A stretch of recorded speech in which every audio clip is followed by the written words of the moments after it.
Bueno, continuamos aquí con Julio Escalona y con Luis Vicente León. Fíjense lo que son las opiniones de nuestra teleaudiencia. Aquí dice Gustavo Acevedo, dice: no hay comparación, Julio Escalona, un gigante histórico de la revolución, y Luis Vicente León, emblemático de la manipulación. Pero por aquí le dicen a Julio Escalona, le dicen: como todo comunista que nunca vio dólares, Escalona trata de justificar lo justificable. Venezuela rico, por gracia de Dios, arruinado ahora. Otro comentario, Freddy Parada dice: la economía y la política nos tienen expectativas buenas o malas para todos los ciudadanos. Que respondan. Otro comentario por aquí. Luis Vicente, por favor, dice Jesús Cecilia, estás arando en el mar con el otro invitado. Juan Ruiz dice: buenas tardes, en el país es más fácil que los delincuentes consigan balas que nosotros los pobres alimentos. Luis Vicente León está claro en lo que dice: hay que trabajar conjuntamente con las empresas privadas. ¿Cuánto es para ti un salario digno? Luis Eduardo Vargas, lo hizo en buena intervención. Dice Luis Vicente también: el modelo no sirve y los que lo implantaron en nuestro pobre país menos, acabaron con todo, dice Adriana Cristina May. Otro comentario por aquí.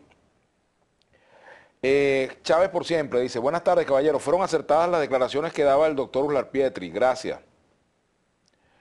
Aquí dice House, dice: el apellido Villegas quedó asociado a información veraz, entre comillas, por eso son parte del gobierno. Bueno, cada quien con su cada cual.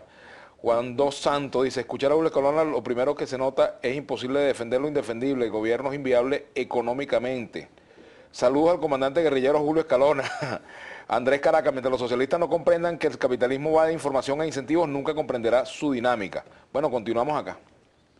Bueno, de nuevo sobre esto del éxito del capitalismo. Me gustaría, perdón Julio, orientarnos un poco hacia las propuestas. Sí, ¿qué hacer? ¿Qué deberías? Por ejemplo, si Nicolás Maduro los está escuchando ahorita, los está viendo, bueno, ¿qué le recomendarían ustedes al gobierno para tratar de que Venezuela... Pero vamos a despejar algo que quedó aquí, ¿no? ¿Cómo no? Fíjate, las políticas neoliberales, que son las que gobiernan en el mundo, en Europa, en Estados Unidos, no se puede decir que han sido exitosas y que son las que propicia el sector privado. Bueno, la pobreza en Estados Unidos ha crecido, la mendicidad en Estados Unidos ha crecido, eso está ocurriendo también en Europa. El índice de suicidio ha crecido en Estados Unidos, el índice de suicidio ha crecido en Europa. Entonces, ¿qué éxito es ese?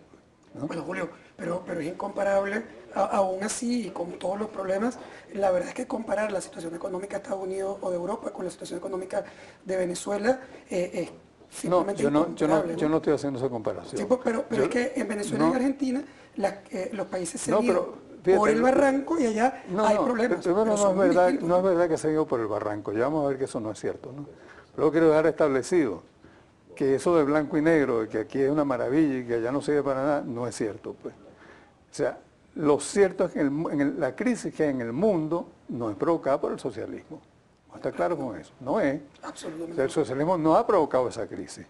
El Estado no es el que ha provocado esa crisis.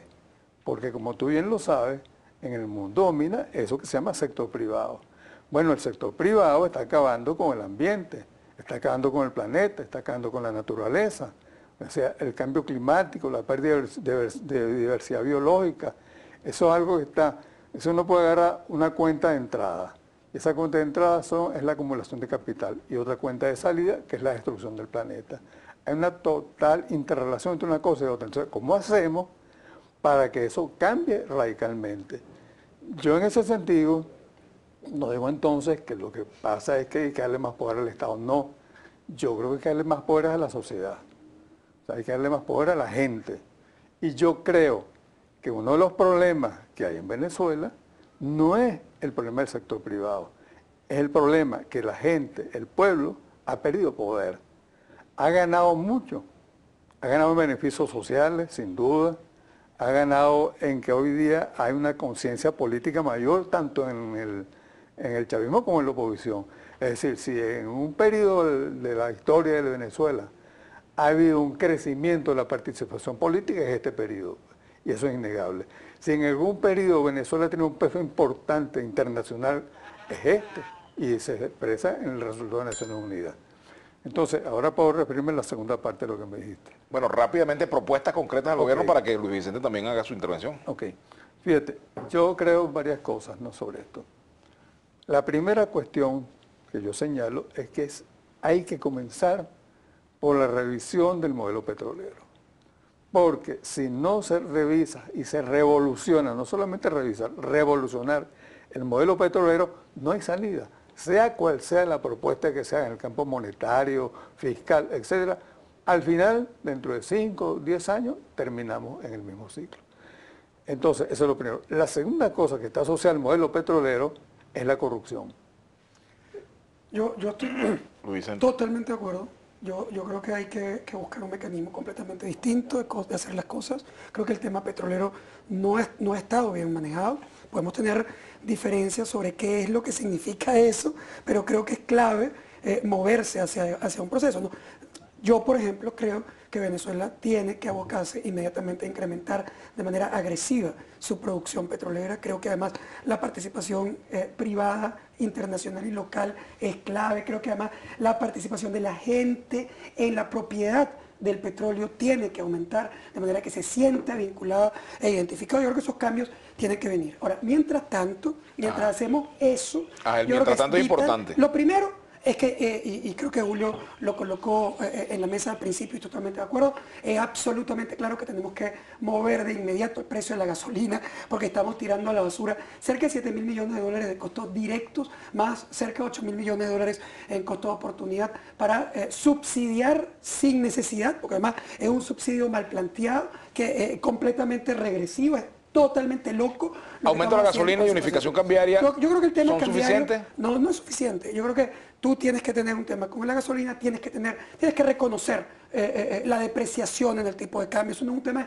Tú puedes no devaluar, porque eso es un decreto, pero la moneda se depreció. ¿La decretes o no la decretes? Y cuando no la reconoces, lo que genera son esos gaps gigantes de más de 1.200% que hiperestimulan la demanda de divisas. El tercer elemento es que tú, devaluando, vas a tener que corregir un déficit brutal de PDVSA que supera el 10% del Producto Interno Bruto y que obliga al Banco Central a financiar monetariamente. ¿Que eso no es suficiente? Claro que no es suficiente. Pero mientras tenga que financiar monetariamente el hueco de PDVSA, vas a tener una inflación brutal, que es lo que el presidente Maduro llama guerra económica. Porque la guerra económica de inflación y desabastecimiento es que están metiendo miles de millones de bolívares a PDVSA para poder financiar el hueco que tú estás generando con un tipo de cambio absurdo y que se convierte en dinero sin bienes, dinero sin activos, dinero sin servicios, que al final de cuentas son... ¿Es inevitable el nuevo endeudamiento?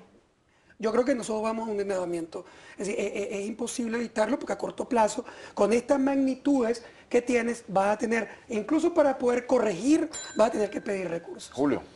Bueno, fíjate, yo terminé diciendo lo de la corrupción, porque también, si no se enfrenta a la corrupción, cualquier propuesta que se haga, Totalmente de acuerdo, se va al fondo, porque ese es un mecanismo perverso que afecta efectivamente a la sociedad venezolana. Ahora, sería importante ver qué está detrás de la corrupción, porque como lo dije la otra vez cuando conversamos, donde hay un funcionario público corrupto, hay un empresario corruptor.